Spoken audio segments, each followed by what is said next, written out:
Hello guys, स्वागत है आप लोगों का जिन एक्सप्लेन्स में। गाइस, वीडियो शुरू करने से पहले मैं आप लोगों को एक बात बता दूं। हमारी मास्टर और स्टूडेंट वाली सीरीज के चैप्टर्स तो काफी ज्यादा लेट आते हैं। गॉड्स आर माय डिसाइपल्स वाली सीरीज को हमारे कॉमिक मैक्स भाई ने निपटा दिया है। तो आज इस वीडियो में हम एक न्यू सीरीज को एक्सप्लेन करने वाले हैं। तो चलो डायरेक्ट वीडियो की तरफ बढ़ते हैं। एपिसोड की शुरुआत में हमें एक बैटलफील्ड का सीन दिखाया जाता है, जहां पर हमारा मेन कैरेक्टर कह रहा होता है, अगर तुम किसी जगह को हेल कहना चाहते हो तो ये जगह हेल कहलाने के लिए परफेक्ट है। हमें हमारे मेन कैरेक्टर को दिखाया जाता है, जिसके सामने एक बंदा खड़ा हुआ होता है जो हमारे मेन कैरेक्टर को प्रोटेक्ट कर रहा होता है। वो बंदा कहता है, योर हाइनेस बैरन, मैं जितना कर सकता था मैंने उतना किया।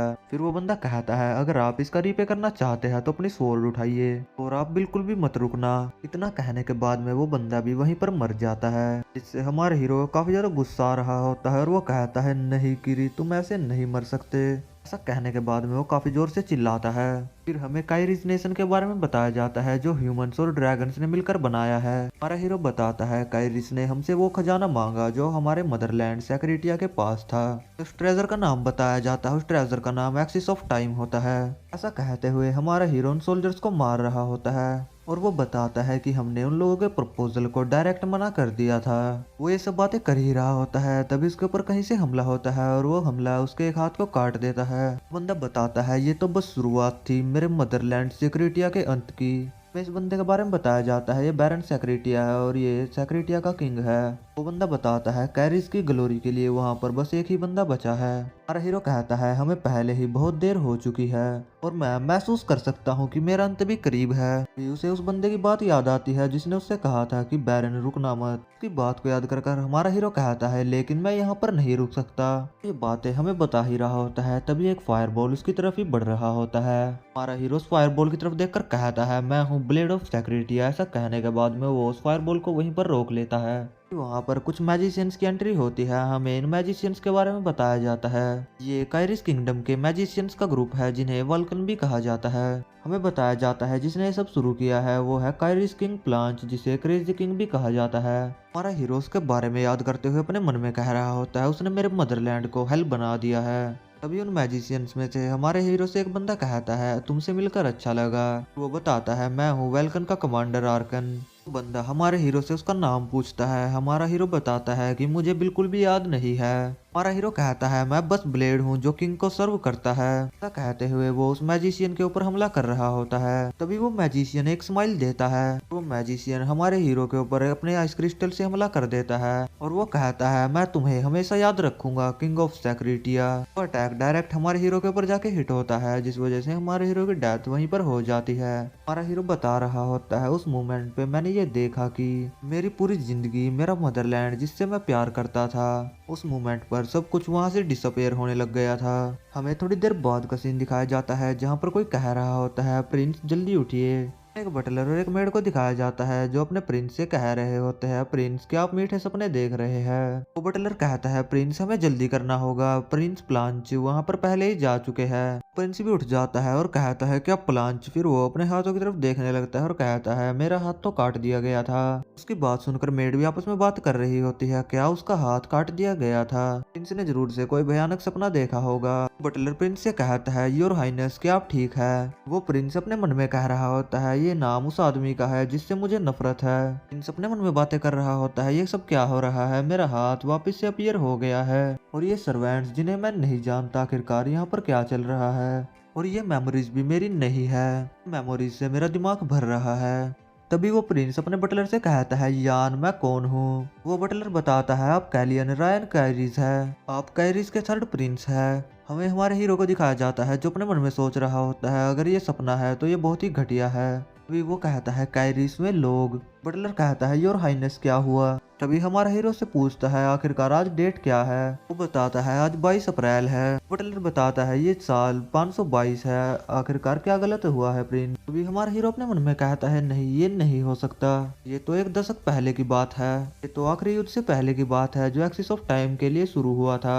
हमें एक्सिस ऑफ टाइम के बारे में बताया जाता है, ये एक ऐसा आर्टिफैक्ट है टाइम को पीछे करने की पावर को पोजेस करता है। हमारा हीरो बताता है, ये आर्टिफैक्ट अचानक से हमारे रॉयल पैलेस सेक्रेटिया में अपीयर हो गया था और ये बात तेजी से फैलने लग गई। कॉन्टिनेंट्स के रूलर काइरिस को भी इस आर्टिफैक्ट में दिलचस्पी हो गई। उन्होंने सेक्रेटिया के लोगों से उस आर्टिफैक्ट की मांग की थी, लेकिन सेक्रेटिया के लोगों ने उस आर्टिफैक्ट को देने से उन लोगों को मना कर दिया था और वे लोग हमारे साथ युद्ध करने पर उतर आए थे। बीच हमें उसकी पास्ट मेमोरीज को दिखाया जा रहा होता है। हमें एक बंदे को दिखाया जाता है जो रोते हुए उससे कह रहा होता है, एरन मैं किसी और को नहीं खोना चाहता, मैं पहले ही बहुत से लोगों को खो चुका हूँ। हमारा हीरो बताता है उस दिन चेज ह्यूंगमिन मेरी डेथ के विटनेस बने होंगे। फिर हमारा हीरो कहता है काश मैं उस भयानक वस्तु के दिखने से पहले के समय में आ पाता। फिर हमारा हीरो कहता है नहीं ऐसा नहीं हो सकता। ऐसा कहने के बाद में वो खड़े होकर खिड़की से बाहर जाके देखता है। ट्रेलरियन पीछे से कह रहा होता है योर हाइनेस आप कहाँ जा रहे हैं। फिर वो खिड़की खोलकर कहता है ऐसा हो सकता है कि चेज ह्यूंगमिन ने समय को पीछे मोड़ने के लिए टाइम ऑफ एक्सिस का यूज किया होगा। उन्होंने मुझे एक मौका दिया है ताकि मैं अपने मदरलैंड सेक्रेटिया को बचा सकूं। वो ये सब बातें कर ही रहा होता है तभी बटलरियन पीछे से कहता है योर हाइनेस मुझे पता है कि आपके लिए ब्रेकफास्ट में जाना कठिन होगा, लेकिन हम और ज्यादा देरी नहीं कर सकते। हमारा हीरो यान से कहता है मुझे माफ करना देरी के लिए, मैं जल्द ही तैयार हो जाऊंगा। हमारा हीरो अपने मन में कह रहा होता है मेरे पास ये अच्छा मौका है ताकि मैं इसका लाभ उठा सकूं। मैं मेक श्योर करूंगा कि मैं प्रिंस डी काइरिस के रूप में जिंदा रहूं। हमें थोड़ी देर बाद का सीन दिखाया जाता है। कैलियन खाना खाने के लिए आ गया होता है। यान कैलियन से माफी मांग रहा होता है और कहता है योर हाइनेस मुझे माफ कर दीजिए, मुझे जल्दी करनी चाहिए थी। और वो कहता है मुझे उम्मीद नहीं थी कि फर्स्ट प्रिंस पहले यहाँ पर आएंगे। हमें फर्स्ट प्रिंस का नाम बताया जाता है। फर्स्ट प्रिंस का नाम रोंडेल साइल काइरिस है। ये काइरिस के फर्स्ट प्रिंस है। हमें बताया जाता है ये तीनों प्रिंस ही सौतेले भाई है। ये तीनों होली स्टेट की टेंसिल ब्लड लाइन से बिलोंग करते हैं। फिर कैलियन अपने मन में कहता है मेरी यादों के अनुसार जैसे कि मुझे पता है। तो फर्स्ट प्रिंस को ग्रीड करते हुए उससे कहता है मुझे माफ कर दीजिए, मुझे आने में देरी हो गई। हमारा हीरो बताता है कैलियन को इस तरीके से ट्रीट किया जाता था कि जैसे कि वो इस दुनिया में एग्जिस्ट ही नहीं करता। कैलियन बैठते हुए अपने मन में कह रहा होता है मुझे बिलीव नहीं होता कि मुझे इग्नोर किया, लेकिन मुझे बहुत बुरा फील हो रहा है। फिर हमारा हीरो कहता है बस इकलौता सिबलिंग बचा है जो यहाँ पर नहीं है। हमारे हीरो कितना सोचते ही तभी वहाँ पर प्लांच की भी एंट्री हो जाती है और गेट कीपर कहता है प्रिंस प्लांच भी खाने खाने के लिए आ चुके हैं। प्लांच भी आकर उनके सामने बैठ जाता है। हमारा हीरो अपने मन में कह रहा होता आखिरकार ये क्या बकवास है। वो बताता है ये एक रॉयल्टी मेंबर है जिसके अराउंड स्टेट भी घूमते हैं। परेशान होते हुए कहता है ये वो सच में वही है जिसे मैं जानता हूँ, मैड किंग प्लांच। फिर वो अपने मन में कहता है इसके कपड़ों को देखकर मुझे लगता है लोगों का मतलब डिफरेंट सेंस में पागल था। एलियन अपने मन में कहता है अगर ठीक से मुझे याद है तो फर्स्ट प्रिंस भी सेकंड प्रिंस के साथ खिलवाड़ नहीं कर सकते। एलियन बताता है ऐसा इसलिए है क्योंकि इसकी प्रेजेंट क्वीन प्लांच की बायोलॉजिकल मदर है। रॉयल पैलेस के अंदर उनकी अथॉरिटी के खिलाफ जाने की कोई कोशिश भी नहीं करेगा। एलियन अपने मन में कह रहा होता है मुझे सोचकर निराशा हो रही है कि मैं ऐसी जगह पर कैसे जिंदा रहूंगा। तभी प्लांच कैलियन से कहता है कितना ना समझ।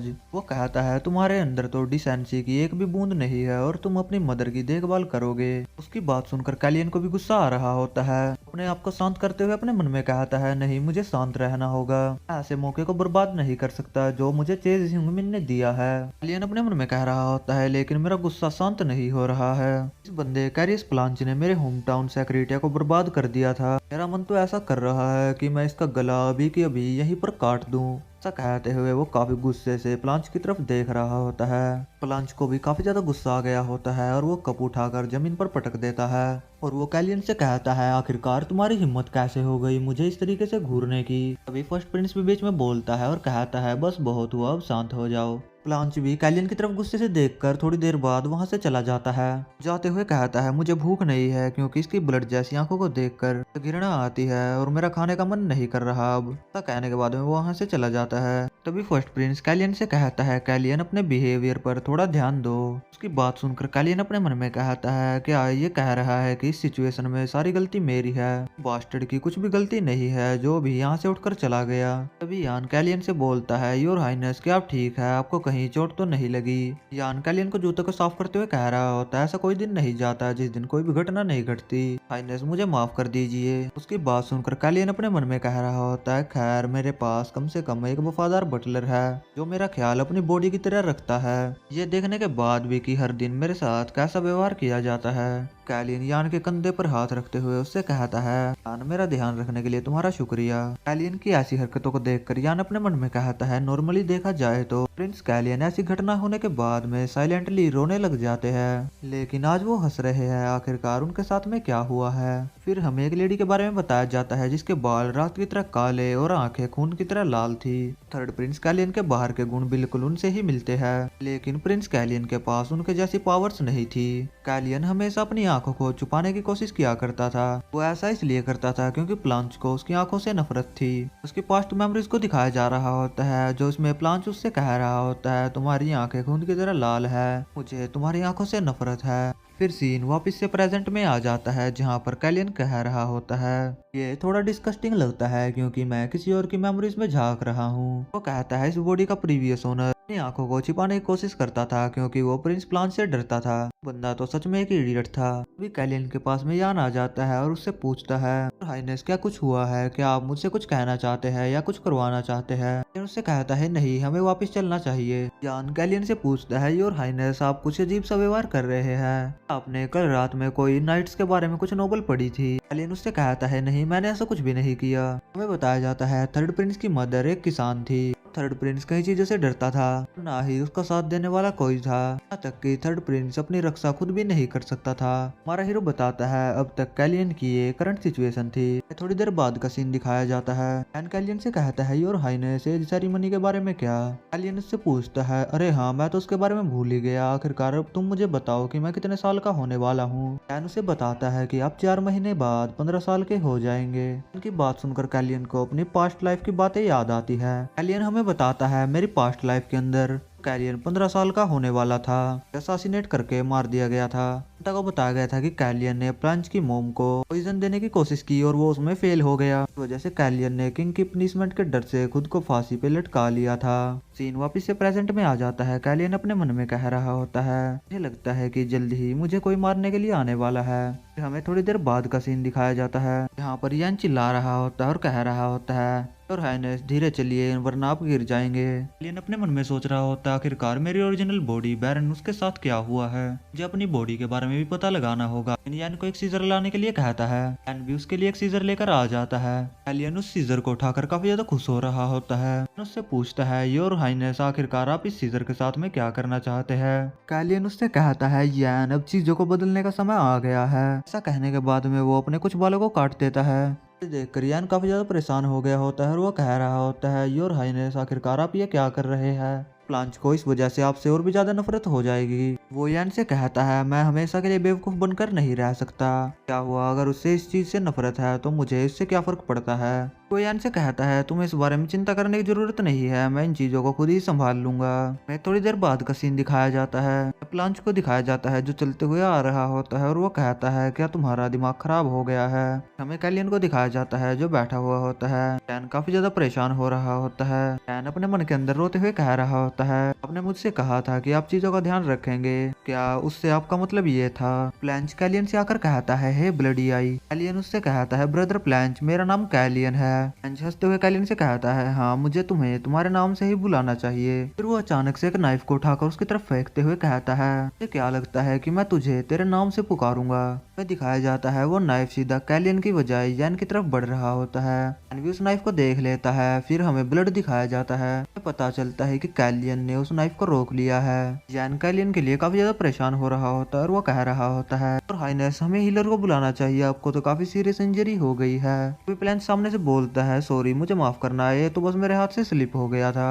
वो कैलियन की तरफ देखते हुए उससे कहता है क्या हमारे छोटे कैलियन को चोट लग गई है। कैलियन एक स्माइल देता है। वो खड़े होकर उस नाइफ को उसके सामने रख देता है और कहता है ब्रदर प्लांच मैं तो बिल्कुल ठीक हूँ। जिसे देखकर प्लांच की भी जल जाती है। कैलियन उससे कहता है ये तो कुछ भी नहीं है, ये तो बस एक छोटी मोटी खरोच है। हमें थोड़ी देर बाद का सीन दिखाया जाता है। यान ने कैलियन के हाथ पे पट्टी कर दी होती है। यान कैलियन से कह रहा होता है योर हाइनेस हमें हीलर को बुलाना चाहिए। उससे कहता है नहीं, तुम्हें ये करने की जरूरत नहीं है, ये तो बस एक छोटा सा कट है। कैलियन यान से पूछता है, यान जब तुमने हमले को देख लिया था तो तुमने उसे डॉज क्यों नहीं किया? मैं उस हमले को ब्लॉक नहीं करता तो तुम क्या करते? कैलियन यान से कहता है, तुम्हें ऐसे हमलों को अवॉइड करना आना चाहिए। यान कहता है, अगर मैं उसे डॉज भी कर लेता तो हो सकता था कि इसका इस्तेमाल उसने आपको नुकसान पहुंचाने के बहाने के तौर पर किया है। कैलियन एक पर्दे के पास जाकर यान से कहता है, मेरे खून को बहने से रोकने के लिए तुम्हारा शुक्रिया। मेरा दिल काफी तेजी से धड़क रहा है, अगर मैं अपने हाथ मुंह को धो लूंगा तो शायद से ये ठीक हो जाएगा।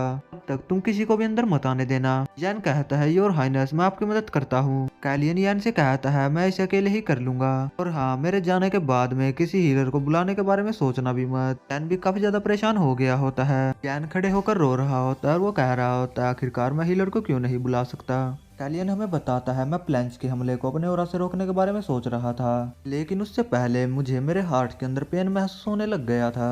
कैलियन अपने हार्ट के ऊपर हाथ रखते हुए कहता है, मुझे उस सिचुएशन को दोबारा से दोहराना चाहिए, मुझे इस बॉडी की सिचुएशन को कंफर्म करना चाहिए। ऐसा कहने के बाद में अपने माना को कल्टीवेट करने लगता है। वो अपनी बॉडी का एनालाइज करते हुए बताता है कि मेरे हार्ट के पास में 3 माना सर्कल्स है। फिर वो काफी शौक होते हुए कहता है, कैलियन, इसका मतलब कि तुम एक मैजिशियन थे। फिर हमें कुछ दिनों बाद का सीन दिखाया जाता है। यान को दिखाया जाता है जो चिल्लाते हुए कह रहा होता है, योर हाइनेस, आपकी चोट अभी भी वैसी ही है। कैलियन उससे कह रहा होता है, तुम्हें ज्यादा चिंता करने की जरूरत नहीं है, मैं ठीक हूँ। तो मोटे बंदे को दिखाया जाता है। वो मोटा बंदा कैलियन से कहता है, और हाइनेस, सारी तैयारी पूरी हो चुकी है। हमें इस बंदे के बारे में बताया जाता है, ये एक रॉयल टेलर है। बंदा कहता है, योर हाइनेस, आपसे मिलकर अच्छा लगा, मैं यहाँ का रॉयल टेलर हूँ। जैसे ही वो कैलियन की तरफ देखता है, उसके हाथ से इंच टेप गिर जाता है। कैलियन उससे पूछता है, क्या हुआ? वो कैलियन से माफी मांगते हुए कहता है, मुझे माफ कर दीजिए, मेरा मतलब है कि फ्रे।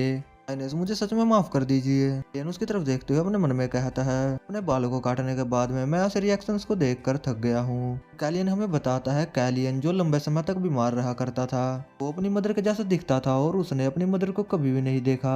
कैलियन को अपने चेहरे से नफरत होने लग गई थी। वो जब भी अपने चेहरे को आईने में देखा करता था, वो सभी आईनों को तोड़ दिया करता था। अब सीन वापस से प्रेजेंट में आ जाता है। कैलियन उस टेलर से कहता है, मुझे पता है कि मैं फ्रेज जैसा दिखता हूँ, लेकिन तुम जो काम करने के लिए यहाँ पर आए हो उस काम को करो और चलते बनो। पीछे यान को भी काफी ज्यादा गुस्सा आ रहा होता है। वो टेलर कैलियन का माप लेते हुए उससे कह रहा होता है, योर हाइनेस, आपको प्रॉपरली खाना खाना चाहिए। कैलियन उससे कहता है, तुम्हें मुझे बताने की जरूरत नहीं है, मैं प्रॉपरली ही खाना खाता हूँ। कैलियन अपने आप को शीशे में देखते हुए कह रहा होता है, लेकिन इससे दूसरों को चिंता होगी। कैलियन हमें बताता है, काइरिस की रॉयल फैमिली ड्रैगन्स की डिसेंडेंट है। सटीक रूप से बताऊं तो 8 डिसेंडेंट्स में से 2 डिसेंडेंट है जिन्होंने सिविल गॉड को सील कर दिया था। हमें उन दोनों बंदे के बारे में बताया जाता है, जिनमें से एक का नाम हर्चा और एक का नाम सिस्पियान होता है। सिस्पियान ने काइरिस रॉयल्टी को डायरेक्ट लाइन दी थी, the power of healing and the ability of dark magic, और उसके साथ साथ सिस्पियान की ब्लेसिंग। अगर दूसरे शब्दों में कहूँ तो कैलियन का हाथ बहुत पहले ही ठीक हो जाना चाहिए था, लेकिन ऐसा नहीं हुआ, और जब भी मैं अपने माना का यूज करता हूँ मेरे हार्ट के अंदर पेन होने लग जाता है। ये सच में परेशान करने वाला है, इस तरह मैं अपने माना और अपने ओरा का यूज नहीं कर पाऊंगा। और कैलियन कहता है, और जब असासियन आएगा तो मैं मारा जाऊंगा। रॉयल टेलर कहता है, मैंने आपका माप ले लिया है, जल्द ही मैं आपके लिए आपके कपड़े बनाकर ले आऊंगा। फिर कैलियन अपने मन में कहता है, क्या कोई है जो मुझे माना के बारे में बता सके? और रॉयल टेलर कह रहा होता है, मैंने मैजेस्टी के बर्थडे के लिए आपके लिए कपड़े तैयार किए हैं जो आपको पसंद आएंगे। की बात सुनकर कैलियन को कुछ याद आता है। कैलियन कहता है, ओ हाँ, बर्थडे, अब वो भी वहीं पर होगा। एलोन मंसिल जो एक ग्रेट मैजिशियन बनेगा, मुझे कैसे भी करके उससे मिलना ही होगा।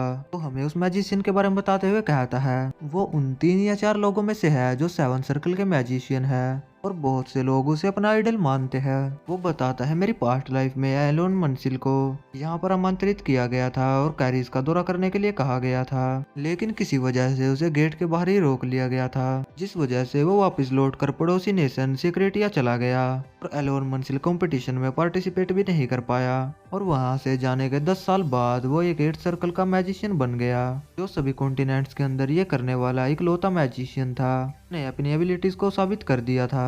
हमें कैलियन को दिखाया जाता है जो अपने मन में कह रहा होता है, जब माना के ज्ञान की बात आती है तो उससे बेहतर इसमें कोई नहीं है। वो कहता है मुझे लगता है कि वो मेरी बॉडी की इस प्रॉब्लम को ठीक करने में मेरी मदद कर सकता है। वो कहता है मुझे निश्चित रूप से तो नहीं पता कि वो घटना क्या थी, लेकिन कैरिस में मैजिशियंस के साथ अच्छा व्यवहार नहीं किया जाता। मुझे नहीं लगता कि वे लोग मेरे एग्रीमेंट को मानेंगे। एलियन हमें बताता है एंज की मदर की फैमिली ब्रिसन फैमिली की वजह से यहाँ पर नाइट्स को ज्यादा वैल्यू दी जाती है, ना कि मैजिशियंस को। फिर कैलियन कहता है भले ही ये ब्रिसन फैमिली की शक्तियों पर कंट्रोल करने के लिए क्यों ना हो, मुझे मैजिशियंस की पावर की जरूरत पड़ेगी, जिस वजह से मुझे एलोन मंसिल को अपने पक्ष में लेना होगा कि मैं उस युद्ध को रोक पाऊं जो प्लान्स के द्वारा शुरू किया जाएगा। फिर कैलिन कहता है लेकिन उससे पहले मुझे इस सबसे निपटना होगा। हमें यान एक मेड और उस टेलर को दिखाया जाता है। वो सभी उस कॉस्ट्यूम के डिजाइन को देखकर काफी ज्यादा खुश हो रहे होते हैं। मेड कहती है नहीं, मुझे इस पर छोटे रिबन नहीं बड़े रिबन पसंद है। टेलर कहता है नहीं, हमें इस पर एक लेस और ऐड करनी चाहिए। तभी कैलिन उन लोगों से कहता है आखिरकार तुम सब ये क्या कर रहे हो, ये सब बकवास लग रहा है, इस सबको जल्दी से उतार दो। फिर हमें थोड़ी देर बाद का सीन दिखाया जाता है। कैलियन बैठकर चाय पी रहा होता है और वो अपने मन में कहता है मुझे अब इस जीवन की थोड़ी सी आदत होने लग गई है। मेरा हाथ भी पूरी तरीके से ठीक हो गया है और जब मैं प्लांट्स के साथ खाना खाने के लिए बैठता हूँ वो मुझे इग्नोर करता है, जो कि मेरे लिए बेहतर है। फिर हमें यैन को दिखाया जाता है। यैन कैलियन को समझा रहा होता है कि आज उसे क्या क्या करना है। यैन बताता है कि आज उसे घुड़सवारी की ट्रेनिंग भी करनी है और शाम को 7 बजे प्लांच की मदर और विस्काउंट ब्रिसेन के साथ भी रात का डिनर करना है। कैलियन उससे कहता है ओ विस्काउंट ब्रिसेन। रियान कहता है मुझे लगता है कि ये किंग के बर्थडे की वजह से है, आज से वो लोग वहाँ पर किंग के बर्थडे की प्लानिंग करेंगे। कैलियन अपने मन में कहता है तो मुझे आज उनका सामना करना पड़ेगा। हेड कैलियन को तैयार कर रही होती है। यान कैलियन से पूछता है योर हाइनेस, क्या आप आज भी स्टैमिना की ट्रेनिंग करने के लिए जा रहे हैं? कैलियन उससे कहता है हाँ, मैं स्टैमिना की ट्रेनिंग करने के लिए जा रहा हूँ, वैसे भी मैं महल के बगल वाली झील के पास ही तो जा रहा हूँ। वो तैयार होकर उन लोगों से कहता है तुम्हें ज्यादा चिंता करने की जरूरत नहीं है, मुझे कुछ भी नहीं होगा।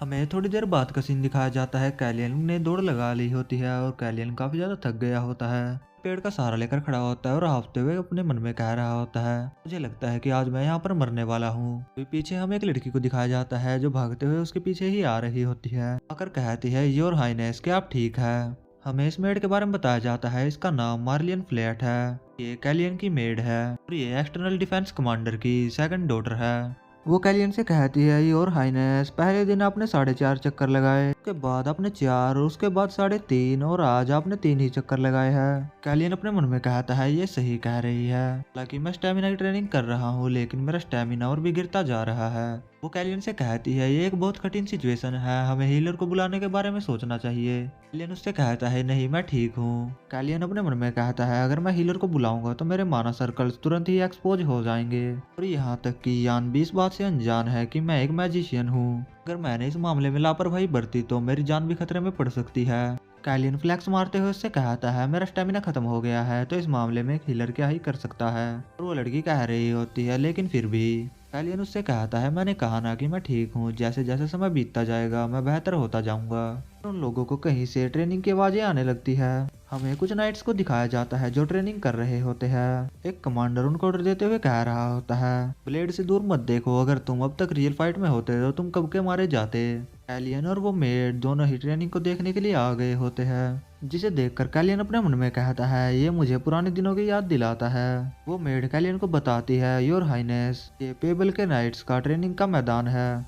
कैलियन कहता है हाँ मैं जानता हूँ, मैं इसलिए इसे देखने के लिए आया था क्योंकि ये दिलचस्प है। वो मेड कैलियन से कहती है आपको तो स्वॉर्ड के साथ कोई संबंध भी नहीं है। कैलियन उससे कहता है लेकिन मुझे अभी अभी ही इसमें रुचि हो गई है। वो मेड कहती है योर हाइनेस, क्या आप नहीं जानते कि पेबल नाइट फोर्स कैसी जगह है? वो कमांडर भी उन दोनों को ही देख रहा होता है। कैलियन कहता है ऑफ कोर्स मैं जानता हूँ, वे रॉयल नाइट कॉर्प्स है, अगर सटीक रूप से कहे तो वो ब्रिसियन फैमिली के नाइट कॉर्प्स है जो किंग की पावर को कंट्रोल में रखते हैं। अभी वो कमांडर कैलियन के पास में आकर उससे कहता है तुम कौन हो, हमारा यहाँ पर कोई भी काम नहीं है तो यहाँ से चले जाओ। हमें इस नाइट के बारे में बताया जाता है, इस नाइट का नाम कमांडर पेबल है। कमांडर कैलियन से कहता है हमारे नाइट आपकी आंखों की वजह से परेशान हो रहे हैं, वो सही तरीके से ट्रेनिंग नहीं कर पा रहे हैं। अभी वो मेड चिल्लाकर उस कमांडर से कहती है अपनी रिस्पेक्ट दिखाओ, थर्ड प्रिंस कैलियन है। कैलियन की तरफ देखते हुए उससे कहता है ओ ऐसा क्या, तो तुम ही कैलियन हो। फिर वो कैलियन से कहता है मुझे लगा कि तुम तो एक चूहे हो जो छुपकर हमें देख रहा था। उसकी बात सुनकर कैलियन को भी गुस्सा आ गया होता है। तो कैलियन अपने मन में कह रहा होता है आखिरकार ये बास्टर्ड क्या बकवास कर रहा है। तभी वो मेड चिल्लाकर उस कमांडर से कहती है, आखिरकार तुम्हारी हिम्मत कैसे हुई हमारे योर हाइनेस से इस तरीके से बात करने की। कमांडर कहता है कि मैंने कुछ गलत कहा है, आखिरकार तुम इतनी सेंसिटिव क्यों हो रही हो। प्रिंस की तरफ भी तो देखो, वो भी तो शांति से खड़े हुए हैं। लेकिन वो कैलियन की तरफ देखकर एकदम से शॉक हो जाता है, क्योंकि कैलियन काफी गुस्से से उसी की तरफ देख रहा होता है। कैलियन की पास्ट मेमोरीज को दिखाया जाता है। जो पास्ट लाइफ का कैलियन होता है वो इस कमांडर से काफी ज्यादा डरता था, और वो कमांडर हमेशा कैलियन के ऊपर चिल्लाया करता था, जिसे देखकर कैलियन अपने मन में कहता है आखिरकार ये एक प्रिंस होने के बाद भी कितनी घटिया लाइफ जी रहा था। कैलियन के इस तरह के बदले हुए बिहेवियर को देखकर कमांडर अपने मन में कहता है आखिरकार इसके साथ क्या हुआ है। कैलियन कमांडर से कहता है, कमांडर पेबल मैं आपसे कुछ पूछना चाहता हूँ। वो उससे पूछता है आखिरकार तुम्हारी ड्यूटी क्या है। कैलियन के इस प्रकार के बिहेवियर को देखकर कमांडर की भी फट गई होती है। तभी पीछे से दो नाइट आकर कहते हैं, कमांडर क्या कुछ मैटर हुआ है। वो नाइट्स आपस में बात करते हुए कहते हैं, क्या वो तो थर्ड प्रिंस नहीं है, आखिरकार वो यहाँ पर क्या करने की कोशिश कर रहा है। उनकी बातों को सुनकर कमांडर भी अपने मन में कहता है, ये तो बस थर्ड प्रिंस है, इसे नाइट्स भी पसंद नहीं करते। फिर वो कैलियन से कहता है, जैसा कि आप देख सकते हैं हम लोग ट्रेनिंग के बीच में हैं, तो मैं आपको उत्तर नहीं दे सकता। प्रिंस जाओ और जाकर अपना काम करो। मेड भी कैलियन को रोकने की कोशिश कर रही होती है, लेकिन कैलियन अब कहाँ रुकने वाला था। कैलियन काफी गुस्से से उस कमांडर से कहता है, मैंने तुमसे एक सवाल पूछा है, मुझे बताओ कि तुम्हारी ड्यूटी क्या है। उस कमांडर और पीछे नाइट्स की भी फट गई होती है उसकी बात को सुनकर। कमांडर जवाब देता है और कहता है, हमारी ड्यूटी रॉयल फैमिली की ताकत को बढ़ाना है, रॉयल फैमिली के साथ साथ राज्य की भी रक्षा करना है। फिर कैलियन एक स्टिक को तोड़ते हुए कहता है, लेकिन आपके द्वारा बताई गई सारी बातें तो झूठी है। वो कैलियन से कहता है, योर हाइनेस आखिरकार आप क्या बात कर रहे हैं। कैलियन उसकी तरफ स्टिक लेकर बढ़ रहा होता है और उससे कहता है, तुमने कहा कि तुम्हारा पहला काम रॉयल फैमिली की ताकत को बढ़ाना है, लेकिन मुझे तुम्हारी ट्रेनिंग में कुछ गड़बड़ लगती है। ऐसा कहने के बाद में कैलियन काफी तेजी से उसके ऊपर अटैक करने के लिए बढ़ जाता है। कैलियन उस कमांडर के पीछे आ गया होता है। कमांडर घबराते हुए अपने मन में कह रहा होता है, अगर मैं इस अटैक को ब्लॉक नहीं कर पाया तो मैं यहीं पर मारा जाऊंगा। फिर कमांडर भी अपनी स्वॉर्ड निकालकर कैलियन के अटैक को ब्लॉक कर लेता है। कमांडर अपने मन में कह रहा होता है, वो बस एक पेड़ की ब्रांच के साथ मेरी स्वॉर्ड का सामना कर पा रहा है। फिर कैलियन एक स्माइल देता है और कैलियन अपनी स्टिक को अपने हाथ से झटक देता है, जिस वजह से उसकी स्वॉर्ड के साथ साथ कैलियन की स्टिक भी दूर जाके गिरती है। फिर कैलियन उस कमांडर से कहता है, मुझे विश्वास नहीं होता कि आप मेरे जैसे किसी व्यक्ति की इवेंट्स को प्रिडिक्ट नहीं कर पाए, जिसने कभी भी स्वॉर्ड को हाथ तक नहीं लगाया। आपने मुझे काफी ज्यादा डिसअपॉइंट किया है। कमांडर अपने मन में कह रहा होता है, क्या बकवास है, उसका इरादा तो मुझे मारने का था। कैलियन से कहता है, और दूसरी बात, तुमने कहा था कि रॉयल फैमिली और राज्य की रक्षक हो, लेकिन तुम तो रॉयल फैमिली के एक मेंबर से बहुत बुरे तरीके से बात करते हो, और उसके अलावा तुमने स्वॉर्ड चलाकर एक रॉयल फैमिली के प्रिंस को हर्ट किया है। तो क्या मुझे तुम्हें देशद्रोही कंसिडर नहीं करना चाहिए। कमांडर की हालत काफी ज्यादा खराब हो गई होती है। कमांडर अपने मन में कह रहा होता है, क्या सचमुच ये वही प्रिंस है जिसे मैं जानता था। फिर कमांडर अपने घुटनों पर आकर कैलियन से माफी मांगते हुए कहता है, मुझे माफ कर दीजिए प्रिंस कैलियन, सच में ये नहीं करना चाहता था, टेररिज्म करने का कोई भी इरादा नहीं था। प्रिंस इसके लिए मुझे माफ कर दीजिए। लेकिन उसका रियल इंटेंशन तो कुछ और ही होता है। वो अपने मन में कह रहा होता है, कचरे के आगे मुझे ह्यूमिलेट होना पड़ रहा है, अपनी इस बेइज्जती को कभी भी नहीं भूलूंगा। हमें थोड़ी देर बाद का सीन दिखाया जाता है। यान कैलियन से कह रहा होता है, आखिरकार आपसे स्टेमिना की ट्रेनिंग करने के लिए किसने कहा था, और आपने तो वहाँ पर बखेड़ा भी खड़ा कर दिया है। तो उसके बारे में तो हम बाद में बात करेंगे, लेकिन आप इस समय यहाँ पर एक घोड़े को लेकर क्यों आए हैं। यान उस घोड़े की रस्सी को यान को पकड़ाते हुए उससे कहता है, मैंने यहाँ आते समय इसे उठा लिया था, इसका नाम रेवन है। यान कैलियन से कह रहा होता है, रुकिए योर हाइनेस, आखिरकार मुझे बताए कि आप ये घोड़ा कहाँ से लेकर आए हैं। फिर कैलियन हमें थोड़ी देर पहले क्या हुआ था उसके बारे में बताता है। मैटर को शांत होने के बाद कैलियन कुछ नाइट से पूछता है, आखिरकार उस घोड़े के साथ में क्या गलत है। दिखाया जाता है घोड़े को कुछ नाइट शांत करने की कोशिश कर रहे होते हैं। नाइट कैलियन को बताते हैं, प्रिंस प्लांच भी इस घोड़े को अपने काबू में करने में विफल रहे। प्रिंस जैसा कि आप देख सकते हैं वो घोड़ा काफी ज्यादा क्रूर है। कैलियन उस घोड़े की तरफ देखते हुए कहता है, ये घोड़ा मेरे लिए सही रहेगा। अब सीन वापस से प्रेजेंट में आ जाता है। यान कैलियन के ऊपर चिल्ला रहा होता है। वो कहता है, योर हाइनेस, क्या प्रिंस प्लांच का घोड़ा इस तरीके से यहाँ पर लाना क्या सही रहेगा। कैलियन यान को बताता है कि उन लोगों ने कहा था कि इस घोड़े का कोई भी इस्तेमाल कर सकता है। तो तुम्हें इस घोड़े का अच्छे से ध्यान रखना होगा। हाँ, ट्रेनिंग स्थान पर हुई इस घटना को भी गुप्त रखना। यान कहता है रुकिए, अगर उस बारे में किसी को पता चला तो क्या होगा। एलियन कहता है तुम्हें इस बारे में चिंता करने की जरूरत नहीं है। लोग ये सब बातें कर ही रहे होते हैं, तभी कैलियन के हार्ट में फिर से दर्द होने लग जाता है। मेड और यान काफी ज्यादा परेशान हो जाते हैं। कैलियन अपने मन में कहता है जैसा कि मैंने सोचा था, मैंने अपनी बॉडी को कुछ ज्यादा ही पुश कर दिया। यान कैलियन से कहता है आज के लिए आपकी ट्रेनिंग बहुत हुई। कैलियन कहता है हाँ तुम सही कह रहे हो, वैसे भी मैंने आज कुछ ज्यादा ही खेल लिया है। उन लोगों की बातों को दूर से कोई सुन रहा होता है। फिर हमें दो बंदों को दिखाया जाता है जो आपस में बातें कर रहे होते हैं। इन बंदों के बारे में कुछ भी नहीं बताया जाता कि ये कौन है। उनमें से एक बंदा कहता है मुझे पता है कि मरने से पहले कीड़े थोड़े झटपटाते हैं। वो बंदा कहता है भले ही वो बंदा कितनी भी कोशिश कर ले लेकिन वो कुछ भी नहीं बदल पाएगा। फिर वो बंदा कहता है केवल उसे दबाना और मारना सही नहीं रहेगा, हमें कुछ और मजेदार करना होगा। तब तक के लिए उस पर नजर रखो। काइजन की बात सुनकर मुझे लगता है कि ये वही असासियन है जो कैलियन को मारने के लिए आने वाला है। थोड़ी देर बाद कैलियन को दिखाया जाता है जो एक वियर्ड सी स्माइल लेते हुए अपने मन में कह रहा होता है मैं इस माहौल में तालमेल नहीं बिठा पा रहा हूँ। मैं कैलियन के साथ फर्स्ट प्रिंस और सेकंड प्रिंस को दिखाया जाता है जो खाने की टेबल पर बैठे हुए होते हैं, लेकिन उनमें से कोई भी बात नहीं कर रहा होता।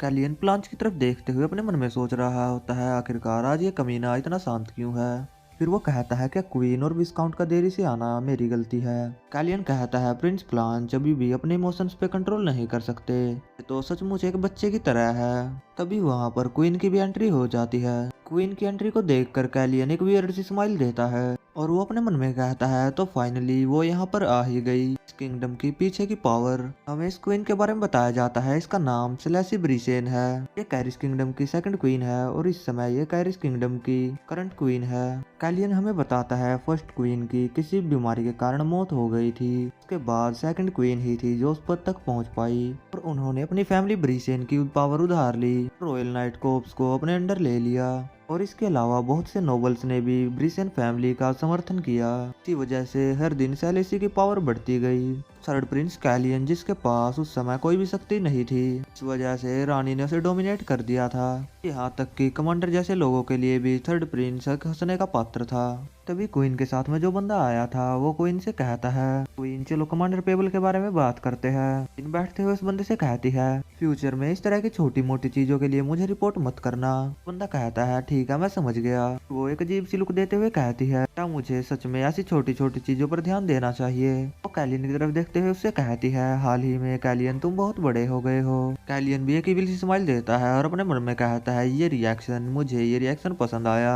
कैलियन उससे कहता है खैर मैं अभी ज्यादा बड़ा नहीं हुआ, मेक श्योर करूंगा कि मैं फ्यूचर में भी और ज्यादा ग्रो करूं। वो ये सब एक स्माइल के साथ बोल रहा होता है जो फर्स्ट प्रिंस और प्लांच भी नोटिस करते हैं और वो भी काफी ज्यादा शौक हो गए होते हैं। क्वीन भी अंदर ही अंदर काफी ज्यादा गुस्सा हो गई होती है। यहाँ पर काफी ऑकवर्ड सा माहौल बन गया होता है। तभी क्वीन के साथ में जो बंदा आया होता है वो कहता है कैलियन से कहता है ऑफ कोर्स आप सच में काफी ज्यादा बड़े हो गए हैं, मैं तो आपको पहचान ही नहीं पाया था। जब मैंने आपको इस लुक में देखा तो आप काफी ज्यादा हैंडसम लग रहे हैं, आपको अपने बाल पहले ही कटवा लेने चाहिए थे।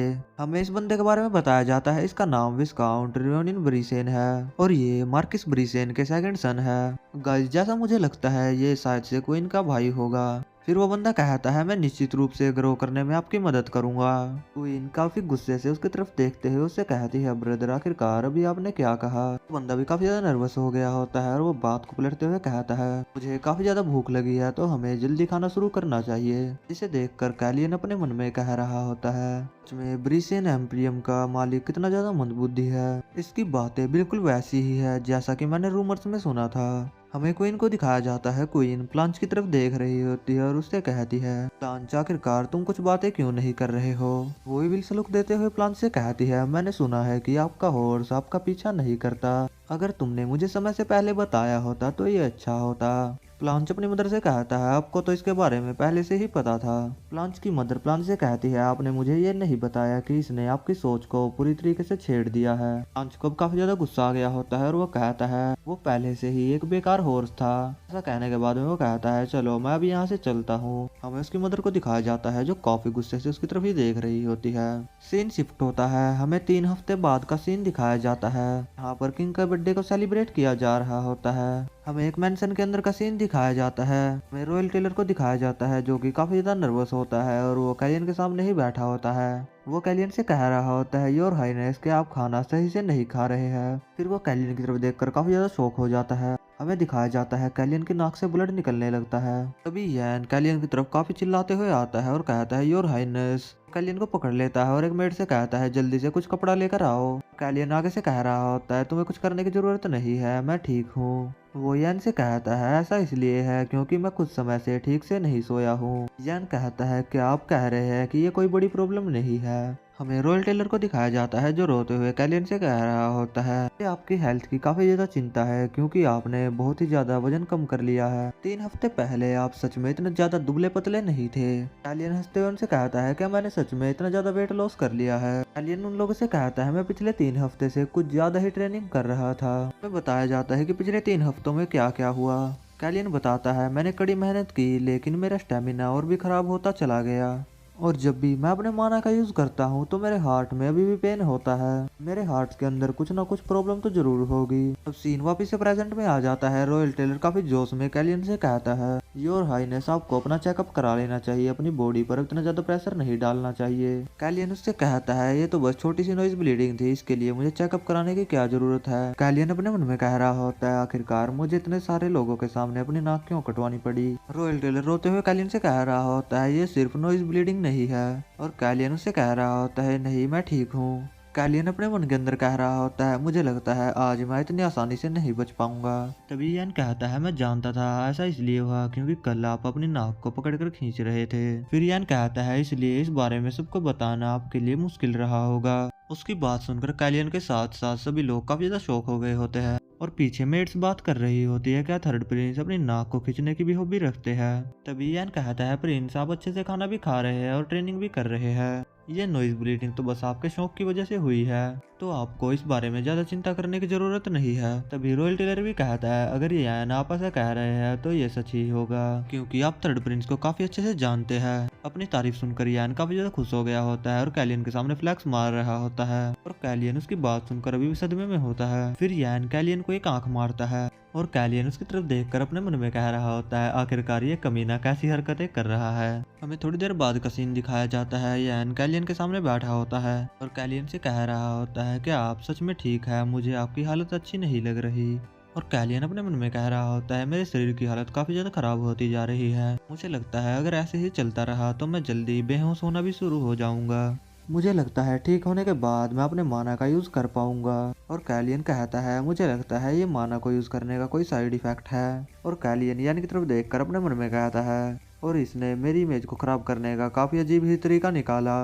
हमें थोड़ी देर बाद का सीन दिखाया जाता है जहाँ पर रॉयल टेलर कैलियन से कहता है जैसा कि मैंने आपसे कहा था मैं आपके कपड़ों को ठीक कर दूंगा लेकिन मुझे इसमें थोड़ा समय लगेगा। तभी यैन उससे कहता है इसमें कोई परेशान होने वाली बात नहीं है, वैसे भी प्रिंस के पास कई सारे काम है जिस वजह से आपको अपना काम करने का समय मिल जाएगा। रॉयल टेलर वहाँ से जाते हुए काफी खुश होते हुए कहता है अब मेरी जान में जान आई, मैं दोपहर के इवेंट के लिए आपके कपड़ों को तैयार कर दूंगा। तभी यैन कैलियन से धीरे से कहता है योर हाइनेस ये आज ही है ना। कैलियन अपने मन में कह रहा होता है अगर ऐसे ही चलता रहा तो मेरी कंडीशन के बारे में पूरे रॉयल पैलेस को पता चल जाएगा, लेकिन उससे पहले आज रात को मुझे किसी भी कीमत पर एलोन मंसिल से मिलना होगा। तभी सीन शिफ्ट होता है। हमें एक बटलर को दिखाया जाता है जो कैलियन से कह रहा होता है एक अर्जेंट बिजनेस की वजह से योर मैजेस्टी उस बिजनेस से डील करने के लिए गए हैं, तो जिस वजह से आज दोपहर के लंच को कैंसिल कर दिया गया है। वो बटलर कहता है इसकी बजाय इस जगह हम एक एक करके सभी से मुलाकात करेंगे। कैलियन अपने मन में कहता है मेरे पास तो सभी से एक साथ मिलने का भी समय नहीं है और ये मुझसे कह रहा है कि मुझे एक एक करके सबसे मिलना होगा।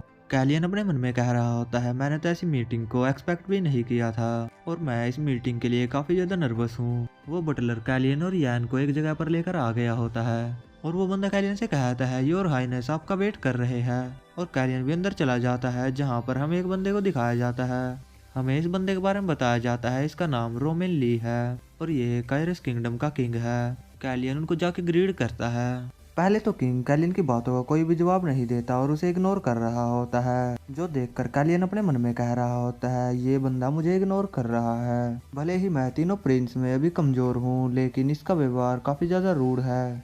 किंग कैलियन को बैठने के लिए कहता है। कैलियन किंग को उनके बर्थडे के लिए कांग्रेचुलेट करता है। किंग भी उससे पूछता है मुझे तुम बताओ कि तुम कैसे हो। किंग कैलियन की तरफ देखकर बातें नहीं कर रहा होता है, जिस वजह से कैलियन को भी ऑकवर्ड महसूस हो रहा होता है। उससे कहता है देखने में तो तुम अच्छे ही लग रहे हो। कैलियन बैठकर थोड़ी देर पहले के बारे में सोच रहा होता है, जहाँ पर यान और रॉयल टेलर कैलियन की चिंता कर रहे होते हैं। किंग का ऐसा बिहेवियर देखकर कैलियन अपने मन में कहता है अब मुझे पता चला कि वो हमसे अकेले अकेले में क्यों मिलना चाहते थे, भले ही हमारे पास समय ना हो। फिर कैलियन कहता है अगर वे अपने तीनों सन से एक साथ मिलते तो उन्हें अपने तीनों बेटों से बात करनी पड़ती। इस वजह से उन्होंने हमसे अकेले अकेले मिलने का फैसला किया, क्योंकि उनके बेटे बस उन्हें यहाँ जन्मदिन की बधाई देने के लिए आए हैं और इस सब पर टाइम बर्बाद करना किंग को वेस्ट ही लगता है। फिर कैलियन कहता है जितना ज्यादा मैं इस फैमिली को जानने की कोशिश कर रहा हूँ, ये उतनी ही ज्यादा गड़बड़ होती जा रही है। एक फादर जिनको अपने बेटों की परवाह ही नहीं है। फर्स्ट प्रिंस का बिहेवियर हर व्यक्ति के लिए अलग अलग है, और सेकंड प्रिंस जो शिष्टाचार के बारे में कुछ भी नहीं जानता। हमें दिखाया जा रहा होता है वे सभी लोग एक ही जगह पर इकट्ठा हो रहे होते हैं किंग के बैंक्वेट को अटेंड करने के लिए। किंग वहां पर कहता है तुम लेट हो। क्वीन वहां पर कहती है हाँ ऐसा ही हुआ है। और कैलियन क्वीन के बारे में बताते हुए कहता है और क्वीन जिनके पास किंग को नीची नजरों से देखने की पावर है। फिर कैलियन कहता है और इन लोगों में से मुझे मारने की कोई कोशिश कर रहा है। फिर कैलियन कहता है ठीक है तो चलो देखते हैं कि वो कौन है जो मेरे लिए असासियन भेजना चाहता है। हमें थोड़ी देर बाद का सीन दिखाया जाता है जहाँ पर लोग आपस में बात कर रहे होते हैं। हमने सुना है कि इस बैंक्वेट को अटेंड करने के लिए प्रिंस कैलियन भी आए हैं। लोग आपस में तरह तरह की बातें कर रहे होते हैं। कोई कहता है वो कम्प्लीटली चेंज होकर लोगों के सामने आया है, और कोई कह रहा होता है उसकी तुलना में सेकंड प्रिंस ब्लांच पूरी तरह से टल्ली लग रहा है। इसी बीच कैलियन हमें बताता है सभी लोग मेरे बारे में अलग अलग सोचते हैं, लेकिन इस बार सब कुछ बदलने वाला है। फिर कोई कहता है प्रिंस कैलियन बैंक्वेट अटेंड करने के लिए आ रहे हैं। कैलियन की एंट्री को देखकर लोग तरह तरह की बातें कर रहे होते हैं। कहते हैं जैसा कि हमने सुना था रूमर सच है, उसके बालों का रंग काला है और उसकी आंखें सेस्पियन के जैसी दिखती है, लेकिन उसने अपने चेहरे को बालों से नहीं ढक रखा है, इसका मतलब कि ये बात झूठी है। तो उन्होंने एक लाल ब्रोच भी पहन रखा है। क्या अब घोषणा होने वाली है कि थर्ड प्रिंस कैलियन अब वॉरशिप कर नहीं रहेंगे। सभी लोग कैलियन की तरफ ही घूर रहे होते हैं। यान कैलियन से धीरे से उसके कान में कहता है योर हाइनेस सब लोग हमारी तरफ क्यों देख रहे हैं। फिर यान कहता है जैसा कि मैंने सोचा था। यान काफी खुश होते हुए कहता है आप इस आउटफिट में काफी अच्छे लग रहे हैं। अगर सैटिन आपको इस आउटफिट में देखेंगे तो वो काफी ज्यादा खुश हो जाएंगे। सैटिन उस रॉयल टेलर का नाम है। अभी कैलियन उसे बताता है कि वे लोग देख रहे हैं और सोच रहे हैं कि थर्ड प्रिंस जैसा कोई व्यक्ति डायमंड पहनकर यहाँ पर आया है। क्या तुम्हें पता है कि उस व्यक्ति को रोकना कितना मुश्किल था। कैलियन के पीछे हमें दिखाया जा रहा होता है कि कैलियन ने कितनी मुश्किल से रॉयल टेलर से अपनी आउटफिट से रिबन हटवाए थे। कैलियन कहता है अगर मैंने उन कपड़ों को पहन लिया होता तो यहाँ पर मेरा मजाक बन गया होता। कैलियन कहता है नहीं प्रिंस आप सच में काफी ज्यादा अच्छे दिखते हैं। उसकी बात सुनकर कैलियन उससे कहता है अरे तुम इन सब बेकार की बातों को छोड़ो और मुझे ये बताओ तुमने कहा था कि तुम्हारी फैमिली भी यहाँ पर आई है। कैलियन कहता है मैं भी इसी बारे में सोच रहा था कि आपको मेरी बात याद भी है या फिर नहीं। कैलियन कहता है मेरी छोटी बहन और मेरे फादर होम टाउन वापिस आ गए हैं। मेरी बाकी की फैमिली कैरिसिस में है। कैरिसिस शायद से इस किंगडम की कैपिटल होगी। ये मैं पक्का तो नहीं कह सकता क्योंकि मैंने इस मंगा को अभी तक पूरा नहीं पढ़ा है। कैलियन कहता है तो क्या वे लोग रॉयल पैलेस के अंदर आएंगे। कैलियन कहता है अगर उन्हें इनविटेशन मिला होगा तो वो जरूर यहाँ पर आएंगे। कैलियन कहता है मुझे रेविन को गार्डन में स्टैंड बाय पर रखना चाहिए। इन गाइस कैलियन के हॉर्स का नाम है। कैलियन अपने मन में कहता है मुझे लगता है कि वो मेरी बातों का जवाब नहीं देना चाहता। ऐसी कुछ बातें तो होंगी जो वो मुझे बताना नहीं चाहता। कैलियन नीचे की तरफ देखकर कहता है ये तो कितनी सही टाइमिंग है। यहाँ पर कोई ऐसा है जिसे मैं देखना चाहता हूँ। बात सुनकर यान काफी ज्यादा शौक हो गया होता है और वो कहता है यहाँ पर ऐसा कौन है जिसे आप देखना चाहते हैं। कैलियन यान से कहता है क्या तुम जानते हो कि बेल रूम को सिगफ्राइड हॉल क्यों कहा जाता है। यान उससे कहता है ये तो obvious सी बात है मैं जानता हूँ। ऐसा इसलिए है क्योंकि इसका नाम सरनेम के नाम पर रखा गया है। जैन बताता है फर्स्ट पैट्रियार्च और 8 हीरोज में से एक ड्यूक कीट्रोस एक मान्य सिगफ्राइड है। कैरिज में एकमात्र ड्यूक फैमिली सिगफ्राइड इतनी ज्यादा पावर होने के बाद भी वे 500 सालों तक रॉयल पैलेस के वफादार रहे। उन्होंने सेस्पियन क्षेत्र की भी रक्षा की, वो भी एक सिंगल माइंडेड कमिटमेंट के साथ। फिर कैलियन हमें बताता है जब मैं अपनी पास्ट लाइफ में बैरन हुआ करता था तो मैं ये कहानी सुनकर काफी ज्यादा प्रभावित हुआ करता था। यान कैलियन से पूछता है प्रिंस आप किस व्यक्ति को देखना चाहते हैं। कैलियन कहता है उस बारे में तुम्हें जल्दी पता लग जाएगा। हमें एक बंदे को दिखाया जाता है जो कह रहा होता है सिगफ्राइड समर नाइट हमेशा से क्लासिक है। यान कैलियन से पूछता है, योर हाइनेस, क्या आप इसी बंदे के बारे में बात कर रहे हैं? इस बंदे के बारे में बताया जाता है, ये ड्यूक सैलिमन होन सैगफ्राइड है। उस बंदे को देखकर कैलियन अपने मन में कहता है, इतने समय से चली आ रही वफादार फैमिली, ये बिल्कुल उसी प्रकार का व्यक्ति है जो मुझे पसंद है। कैलियन अपने थोड़े से माना को रिलीज करते हुए कहता है, तो देखते हैं इसकी सेंसिंग पावर कितनी ज्यादा शार्प है। वो बंदा भी कैलियन के माना को तुरंत ही सेंस कर लेता है और डायरेक्ट कैलियन की तरफ देखता है। कैलियन अपने मन में कहता है, जैसा कि मैंने एक्सपेक्ट किया था, उसने ढूंढ लिया, मैंने तो बस अपने थोड़े से ही माना को रिलीज किया था। यान कैलियन से कहता है, ऐसा लगता है ड्यूक आप में इंटरेस्ट दिखा रहे हैं। कैलियन अपने मन में कहता है, आखिरकार वे कॉन्टिनेंट के 5 स्वॉर्ड मास्टर्स में से एक है, ऐसा कोई कारण ही नहीं है कि मैं उन्हें अपनी तरफ क्यों ना करूं। कैलियन कहता है, इसके लिए मैं उनका काफी ज्यादा आभारी हूँ, लेकिन मुझे अभी काफी ज्यादा जल्दी है। कैलियन वहां से जाते हुए यान से कहता है, अभी के लिए ऐसा व्यवहार करो कि उसने हमें देखा ही नहीं। वहाँ पर ड्यूक और क्वीन को दिखाया जाता है। ड्यूक सबसे कह रहे होते हैं, मैं होप करता हूँ कि सब बैंक्वेट को एंजॉय कर रहे होंगे। मैं यान और कैलियन को दिखाया जाता है जो रस्सी से नीचे लटक के गार्डन में आ गए होते हैं। इन रेवन के सर पे हाथ फेरते हुए उससे कहता है, जैसा कि मैंने एक्सपेक्ट किया था, रेवन बहुत स्मार्ट और जेंटल है। यान कैलियन से कहता है, आप झूठ मत बोलिए, जब आप आसपास नहीं होते तो मुझे ही इसका ध्यान रखना पड़ता है। फिर यान कहता है, खैर देखते हैं कि रेवन सच में स्मार्ट है या नहीं। कैलियन यान से पूछता है, क्या हमें बस सामने के गेट के पास ही जाना है? यान कहता है, हाँ, हमें सामने गेट के पास जाकर किसी का इंतजार करना है। हमें गेट की तरफ का सीन दिखाया जाता है जहाँ पर नाइट किसी बंदे को रोककर उससे कह रहे होते हैं, बिना इनविटेशन के तुम अंदर नहीं जा सकते। भले ही आप कितना लंबा सफर तय करके आए हो, आप अंदर नहीं जा सकते, तो कृपया करके यहाँ से चले जाए। उस बंदे को देखकर कैलियन अपने मन में कहता है, तो फाइनली वो यहाँ पर आ ही गया। इस बंदे को दिखाया जाता है, वो उन लोगों से कहता है, क्या आप मुझे बिना इनविटेशन के अंदर जाने से मना कर रहे हैं? वो अपना नाम बताते हुए कहता है, मेरा नाम इलोन मंसिल है। थोड़ी देर तक इलोन मंसिल ऐसे ही खड़ा रहता है। गार्ड्स आपस में बात करते हैं, क्या हमें इसे अंदर जाने देना चाहिए? अभी उनमें से एक बंदा सामने आकर इलोन मंसिल से कहता है, नहीं, तुम अंदर नहीं जा सकते जब तक तुम्हारे पास इनविटेशन नहीं है। एलोन मंसिल उससे कहता है, क्या कैरीज किंगडम अपने मेहमानों का इस तरीके से स्वागत करता है और उनके वर्क के आधार पर उनके साथ व्यवहार करता है? दूर से कैलियन भी उन सबको देख रहा होता है और कैलियन अपने मन में कहता है, आखिरकार यहाँ पर क्या चल रहा है? एलोन मंसिल ऐसे कपड़े पहनकर क्यों आया है? वो कोई ऐसा कारण ढूंढ रहा है जिस वजह से उसे कैरिस में प्रवेश ना करना पड़े। एलोन मंसिल उन गार्ड से कहता है, तो ठीक है, मैं वापस जा रहा हूँ। ऐसा कहने के बाद में वो वहाँ से जाने लग जाता है। कैलियन अपने मन में कहता है, नहीं, मैं उसे ऐसे नहीं जाने दे सकता। अभी यान कैलियन से कहता है, नहीं प्रिंस, आप ऐसे बाहर नहीं जा सकते क्योंकि किंग ने कहा है इवेंट के दौरान कोई भी पैलेस से बाहर नहीं जा सकता।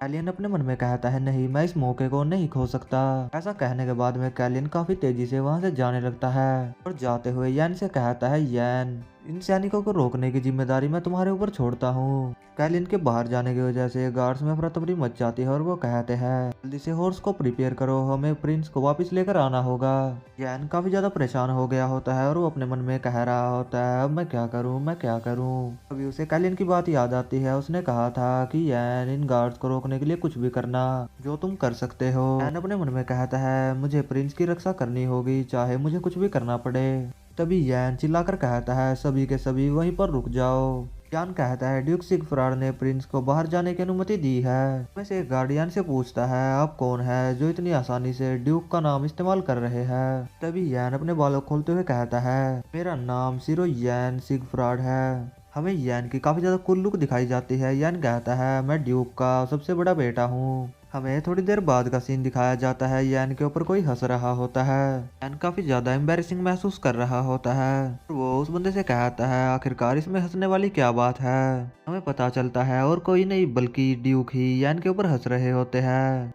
उनकी आंखों से हंसते हुए आंसू भी आ गए होते हैं और वो कहते हैं, मुझे खेद है, मुझे माफ कर देना, मुझे विश्वास नहीं होता कि मेरे बेटे ने इतनी चतुराई से सब कुछ किया। यान के फादर उसके सर के ऊपर हाथ रखते हुए कहते हैं, मेरा बेटा एक छोटे बच्चे को पालने के लिए चला गया, फिर वे यान से कहते हैं, खैर ये तुम्हारा अच्छा डिसीजन था। अभी यान अपने फादर से पूछता है, फादर मैं कुछ समझा नहीं, आखिरकार आप क्या कहना चाहते हैं। फिर यान कहता है, प्रिंस कैलियन आपके और किंग के रिश्ते को खराब कर देंगे। यान के फादर कहते हैं, वे इस बारे में कुछ भी नहीं पूछने वाले। ब्रिसेन ऐसी छोटी मोटी बातों पर ध्यान नहीं देते। कहते हैं, प्रोबेबिलिटी ये है कि इस बात को ऐसे दफना दिया जाएगा जैसे कभी कुछ हुआ ही नहीं था। अभी यहाँ से सीन शिफ्ट होता है, हमें कैलियन की तरफ का सीन दिखाया जाता है। एलोन मंसिल का पीछा कर रहा था। एलोन मंसिल कैलियन से कहता है, आखिरकार काइरिस का थर्ड प्रिंस बूढ़े आदमी का पीछा क्यों कर रहा है। कैलियन अपने मन में कहता है, जैसा कि मैंने सुना था, जैसे ही आप सेवन सर्कल पर पहुंच जाते हैं आपकी उम्र कम हो जाती है, ऐसा लगता है कि मानो आप जवान हो। कैलियन उससे कहता है, अब बहुत देर हो गई है, क्या आप सच में वापस जाने वाले हैं। एलोन मंसिल कैलियन से कहता है, मैंने बंद दरवाजा खोलने की कोशिश की, ऐसा लगता है कि मेरे लिए रास्ता और भी कठिन हो गया। कैलियन अपने मन में कहता है, क्या वो मुझसे उल्टे तौर पर बात करने की कोशिश कर रहा है। यार ऐसा कुछ भी नहीं है जो मैं उसके लिए नहीं कर सकता। कैलियन उससे कहता है, मैं ऐसा इसलिए कह रहा हूँ क्योंकि जब आप बंद दरवाजे के पास गए थे तो आपके लिए एक और दरवाजा खुल गया। ये लोग पहेलियों में बात कर रहे हैं, मैं साफ शब्दों में समझाता हूँ। जब एलोन मंसिल पैलेस में जाने के लिए गया था, गार्ड्स ने उसे अंदर नहीं जाने दिया। कैलियन साफ तौर पर उससे कह रहा है कि मैं तुम्हें अंदर आने की अनुमति देता हूँ। कैलियन उससे कहता है, काम में थोड़ा बिजी था जिस वजह से मैं दरवाजे से गंदगी हटाना भूल गया। मुझे नहीं लगा था कि गार्ड आप जैसे लोगों को बाहर रखने की कोशिश करेंगे। कैलियन की बात सुनकर एलोन मंसिल अपने मन में सोचता है, वो मुझसे माफी ही नहीं मांग रहा बल्कि मेरी आलोचना भी कर रहा है। इसका मतलब मैं क्या समझूं, ये मेरे सामने ईमानदार होने की एक्टिंग कर रहा है या फिर इस बंदे का बिहेवियर ही इस प्रकार का है। ये बंदा तो सच में काफी ज्यादा इंटरेस्टिंग है। जब मैंने इसे पहली बार देखा तो मुझे ये नहीं लग रहा था कि ये बस 14 साल का ही है। ये सब बातें कर ही रहा होता है, वो कैलियन की तरफ देखकर अचानक से काफी ज्यादा शौक हो जाता है। भागते हुए कैलियन के पास जाता है और उसका हाथ पकड़कर उससे कहता है, प्रिंस कुछ देर के लिए मुझे माफ कर दीजिए। कैलियन उससे कह रहा होता, आखिरकार आप क्या करने की कोशिश कर रहे हैं। हमें दिखाया जाता है एलोन मंसिल अपने माना को कैलियन की बॉडी के अंदर फ्लो करवा रहा है। जैसे कैलियन के हार्ट में काफी ज्यादा पेन हो रहा है और कैलियन अपने मन में कह रहा होता है, उसका माना मेरे अंदर फ्लो कर रहा है। कैलियन अपने हाथ को झटक के अचानक से पीछे की तरफ चला जाता है। एलोन मंसिल कहता है, दरवाजे बंद करने पर भी हवा को पूरी तरीके से नहीं रोका जा सकता। कैलियन अपने मन में कहता है, मुझे लगता है उसने मेरी बॉडी की सिचुएशन पहले ही देख ली है। कैलियन उससे कहता है, आपने सही कहा, हवा को नहीं रोका जा सकता। कैलियन उससे कहता है, मैं एक सर्टेन पॉइंट से माना का यूज नहीं कर सकता। एलोन मंसिल अपने मन में कहता है, नहीं, माना असली प्रॉब्लम नहीं है। ये बच्चा सच में नहीं जानता कि इसकी असली प्रॉब्लम क्या है। मंसिल हमें बताता है, ड्रैगन के वंशज होने के बाद भी काइरिस मैजिशियन के साथ बुरा व्यवहार करते हैं। वो बताता है, ऐसी फैमिली में ग्रेट मैजिशियन अकेले ही आए। इरादा उनकी नाक के नीचे से ग्रेट मैजिशियन को खोने के लिए उन्हें मूर्ख बनाना था। वो कहता है कि यह सच में मीटिंग करवा सकता है। यंग प्रिंस का मिलना मेरे भाग्य में था। एलोन मंसिल कैलियन से पूछते हैं, आखिरकार तुम मुझसे मिलना क्यों चाहते थे। कैलियन उसे बताने में थोड़ा हिचकिचा रहा होता है। कैलियन अपने मन में कहता है, अगर मैं झूठ बोलूंगा तो उसे पता चल जाएगा। कैलियन उसको रिस्पेक्ट देते हुए उसे कहता है, मैं कैलियन रायन कैरिस ये वादा करता हूँ कि मैं जो कुछ भी कहूंगा वो सच ही कहूंगा। कैलियन उससे कहता है कि मेरी जान जल्दी खतरे में पड़ जाएगी। एलोन मंसिल कैलियन से कहता है, ऐसा नहीं है कि मैं थर्ड प्रिंस की सिचुएशन के बारे में नहीं जानता। कि लोग थर्ड प्रिंस से नफरत करते हैं, प्रिंस जो चारों ओर से अपने एनिमीज से घिरा हुआ है। एलोन मंसिल अपने साइलेंस मैजिक का यूज करके वहां पर एक बैरियर बना देता है। कैलियन अपने मन में कहता है, उसने बिना स्पेल बोले ही एक मैजिक कास्ट कर दिया। उसे पता था कि वो सच में एक सेवन सर्कल का मैजिशियन है। मंसिल कैलियन से कहता है कि आप इसे सिंपली रोकना चाहते हैं, फिर आप इससे मूल रूप से छुटकारा पाने की कोशिश कर रहे हैं। कैलियन उससे कहता है, फिलहाल तो मैं बस इसे रोकने की कोशिश कर रहा हूँ। कैलियन उससे कहता है, मैं इस प्रॉब्लम के सोर्स को जड़ से खत्म करना चाहता हूँ। कैलियन उससे कहता है, अगर मैं चाहता हूँ कि जो पाने के लिए मुझे सिंहासन लेने की जरूरत है तो ये वही है। मंसिल अपने मन में कहता है, थ्रोन अपने लक्ष्य तक पहुंचने का एकमात्र तरीका है। ये तो एक प्रिंस है, इनके पास इतनी खराब सिचुएशन वाली बॉडी के अलावा और कुछ भी नहीं है। जो सिस्फेनियन का पालन पोषण करता है, उसे अपने लक्ष्य तक पहुंचने के लिए मेरी जरूरत है। ये तो सच में बहुत ही ज्यादा अमेजिंग है। एलोन मंसिल कैलियन से कहता है, अगर आप इतना ही चाहते हैं तो आप मुझे इनवाइट कर सकते हैं। एलोन मंसिल अपने मन में कह रहा होता है कि मुझे दिखाओ कि तुम मेरे लिए क्या कर सकते हो।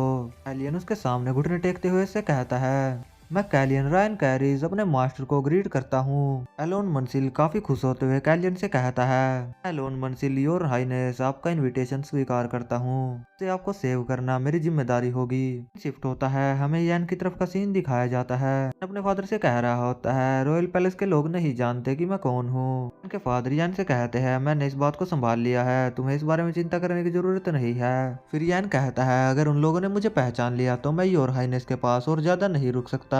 यैन का फादर हंसते हुए यैन से कहता है, मेरे बेटे तुमने सही कहा, लेकिन वो बच्चा रॉयल नहीं लगता। यैन काफी ज्यादा शांत हो गया होता है और वो अपने फादर से पूछता है, ली के बारे में क्या, आखिरकार वो कैसी है। ली शायद से यैन की छोटी सिस्टर होगी। यैन के फादर यैन को बताते हैं, वो तुम्हारे द्वारा छोड़े गए लोअर फैमिली के पद पर अच्छे से काम कर रही है। खड़े होते हुए यैन से कहते हैं, एनीवे जब भी तुम्हारा मन करे तुम ये काम छोड़कर घर आ सकते हो, हमारा घर पर हमेशा स्वागत है। वो कहते हैं, मुझे लगता है मैं कुछ समय के लिए तुमसे नहीं मिल पाऊंगा। यैन अपने फादर से कहता है, आखिरकार आप किस बारे में बात कर रहे हैं, ऐसे अब तो हम 3 महीने बाद दोबारा मिलेंगे। यैन के फादर यैन से कहते हैं, तुम क्या सोच रहे हो, तुम अपनी सर्वेंट की पोजीशन नहीं छोड़ना चाहते। उनकी बात सुनकर यैन काफी ज्यादा परेशान हो गया होता है, क्योंकि वो कैलियन के पास से नहीं जाना चाहता।